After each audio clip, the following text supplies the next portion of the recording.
Due to the unnerving difficulty of the game Forsaken for PlayStation 1, Sean will be using a special invincibility cheat which he's already put in so that you guys don't know what it is and copy him. This is only to show you how good this game is and to show you all the bits and bobs that it's got in it. Don't worry, we'll be playing fairly. Yeah, right. My favourite bit about the game would probably be the first level, because you get a good feel about the game and it sort of shows you all the features that the game actually has, and it's a very, very difficult but good level. I mean, you get a good amount of technology in it, and you know, you can blast here and blast there and, you know, shoot everything down. It gives you a good feel for the game, and it gives you high expectations for the game later on. This is probably about a third of the way through of the first level, and as you can see, it's a lot detailed, because I mean, alright, the lava isn't the best animated, but you can still tell it's lava. In a normal PS1 game, graphics are crap. I mean, look at the Spyro games. Good as they were, the graphics were terrible. And as you can see, it's a lot difficult to get around in this level because of all the shooting that goes on. Now I just thought I'm just going to get that a bit faster. That is an effort of the cheat. You will not get that when you play it normally.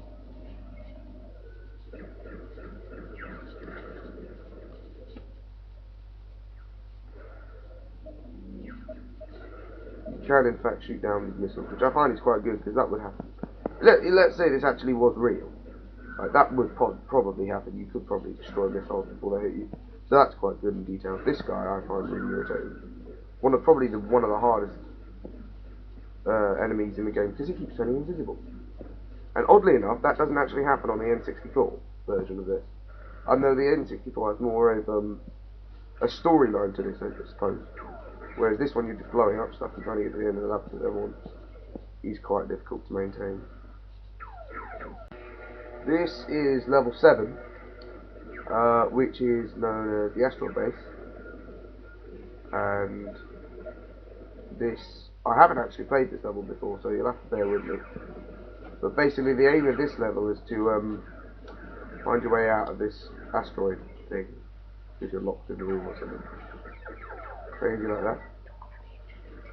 I quite find I do like this game because they've done very well in making this very original. I don't really know any other games that are anything like this. I don't know that they will make any other games like this, which is why I think this game is very original. It also has many good features about it, including graphics. Sounds are quite good. You know, the gameplay is brilliant. I would disagree that it's original, because I think it's just sort of like, I think it's too much like Descent to be an original game, but it's a good game nonetheless. Well, yes, but I prefer this to Descent, to be honest. Yeah. I'm not entirely sure why. I just do. I think you sort of get it better than Descent. I mean, Descent you have to really concentrate hard and, you know, listen out for stuff and work out where on earth the hell you're meant to go. But this, you can sort of flow with it. You can sort of know where you're going to go just by reading about where the environment is. And if you get on pretty well in the game, you sort of know what to look out for, you know, instead of just guessing all the time. A good feature of the N64 one, bosses. Yes. This one does sort of have bosses, but they're sort of in the form of waves of enemies. Well, no, there's like other bounty hunter versions, and you can sort of face them, and that's good. But you know, they're pretty easy sometimes. The majority of them are pretty. I mean, there's one in the second level, I believe. Yeah, second level where you're sort of in like a sort of subway, I'm guessing, or an underground station, because there's lots of like escalators around. So, and there's one in there, and he's easy. I mean, if you set down explosives, if you have like mine, if you set them down, he will walk straight. Well, not walk, but fly straight into you, which is quite stupid. But it's quite easy to get good at this game. So you're saying it's a bad AI? I don't know what an AI is. Artificial intelligence. Yeah. CPU. Yes, it is. I mean, considering that, I think it goes on a set path and shoots at certain things rather than adapts to what you're doing. A lot of blind spots. There are a lot of blind spots. Yeah. The enemy just, it doesn't ever shoot there, which is like quite handy if you know where it is. I don't. also kind Unfortunately. of for us nitpickers, you know, it's kind of. So yeah. This is a good game, as I probably mentioned that many times. There is a couple of things I would find wrong with this game, and that is the difficulty. For a PS1 game, and remember, PS1s were expensive back in the day, and I mean, most people weren't used to PS1s, and they weren't used to any format like PS1s, you know, because no one had ever had a PlayStation before. PlayStation didn't exist back then. The controls are quite daunting and difficult to master.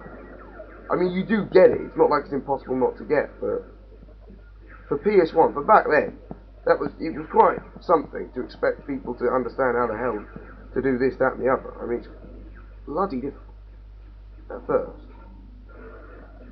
When I look at this game, I kind of think PlayStation has come a long way, but I think I would really hope that they would make I really hope that they would make a sequel to this. But they did start, but it got cancelled. You can watch an actual video of like a flight test on YouTube. Can you? Yeah. How the mother and crap do you know about this stuff? I was looking up for a second. Right. For this. So basically, you know, I mean, there are plenty of things that are good for this game, but there are plenty of things that, you know, could be improved. I mean, but considering it's PlayStation 1, and that's what you got to remember, PlayStation 1. Sometimes I forget that and think it's like PlayStation 2, but one of the really early versions of PlayStation 2 games. And it is very good. I mean, yeah, there are a lot of things that could be improved.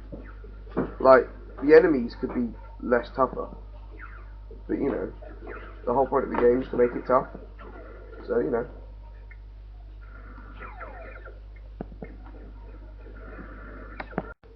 So Sean, out of 10, what would you say of Forsaken? I would give it maybe an 8.5. An 8.5? That seems kind of low for one of your favourite games. Why? Well, it's a good game, and there's no denying that it is a good game, and many people who like this game will agree with me, and probably be a bit annoyed that I've given it an 8.5, but the thing is, it's PlayStation 1, and it's really difficult, and you just think, back then, that would have been incredibly difficult to master. Still is. It still is, yeah. I mean, there are levels in this that I can't even do. I mean, in that level, before this level that I just showed you, I didn't know where I was meant to go. I was locked in the room, I didn't know what I was meant to do. And they give you, like, certain tasks to do. For example, like, ooh, put the crystals back, or, you know, blow up the door levers, and, you know, find all 6 before the tunnel runs out. And it does get really difficult. This game showed me probably one of the best features about PlayStation, and it really got me into buying PlayStation games. The good thing about it is, yes, it's a difficult game, but it's a good game, and you want to keep playing because you want to find out, you know, ooh, what happens if I do this? What happens if I do that? It's a good game. You know, I mean, Matthew here, he likes this game. He's not very good at it. Neither of us are. You know, it's that difficult. I like the N64. He likes the N64. He has on a USB. You know, so it's a good game. And if you ever come across it in a shop, and you want a challenging game to do with firing bad guys from God knows where, do buy it. It's a good game, and it's a good game for your money. You will get it very nice. It's a good game, so get it. Oh, before I go, I just want to say this. Don't do drugs, because your games will look absolutely, positively shit, okay? Just don't do it.